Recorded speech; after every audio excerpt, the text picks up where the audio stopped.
Hello అండి, ఈరోజు 4 రకాలుగా ఆలూ పరాటా ఎలా తయారు చేయాలో చూపించబోతున్నాను.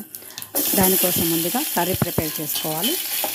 ఒక బౌల్లో ఆయిల్ వేసుకొని దానిలో కొద్దిగా జీలకర్ర, ఆవాలు, ఉల్లిపాయలు, పచ్చిమిర్చి వేసుకొని కొద్దిగా వేయించుకోవాలి.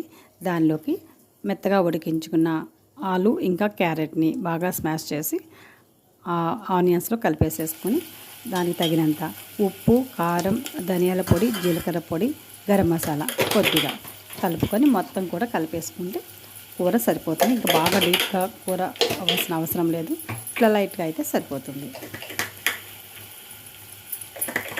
ఇదిగోండి, ఈ విధంగా ముందుగా కూరని రెడీ చేసి పక్కన పెట్టుకుంటే మనకి పరాటాలు అనేవి చాలా త్వరగా అయిపోతాయి.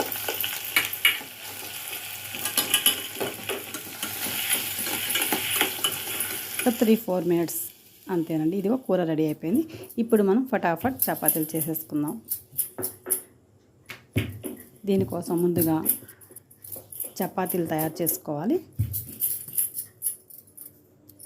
దీనికి ఒక హాఫ్గా మనం ఇలా కట్ చేసుకొని ఒక సైడ్ కర్రీని పెట్టుకొని ఇది 4 సైడ్స్ అలా ఈ విధంగా వీడియో క్లిప్పింగ్లో చూపిస్తున్న విధంగా ఫోల్డ్ చేసుకోండి.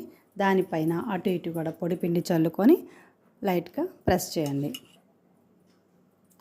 ఇంకొక దాంట్లో చపాతీ మొత్తంగా కూర సర్దేసి దానిపైన ఇంకొక చపాతీ వేసేసి సైడ్స్ మొత్తం ఎక్స్ట్రాస్ తీసేసి స్క్వేర్ టైప్లో కట్ చేసుకుంటే ఇది ఒక డిఫరెంట్ టైప్లో బాగుంటుంది.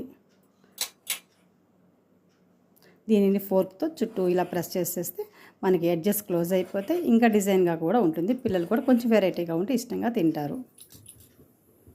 ఈ విధంగా తర్వాత మనం ప్యాన్ పైన ఈ చపాతీస్ వేడి చేసుకుని కొద్దిగా నేతితో వేయించుకుంటే ఇవి ఆయిల్ కన్నా కూడా ఇంకా చాలా టేస్ట్గా ఉంటాయి.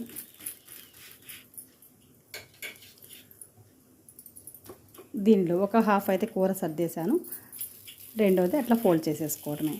దీనికి 2 సైడ్స్ మనం నేతితో వేయించుకుంటే చాలా టేస్ట్గా ఉంటుంది. దీనికి ఒక హాఫ్ కట్ చేసుకుని 2 పీసెస్గా సర్వ్ చేసుకున్నా కూడా చాలా బాగుంటుంది.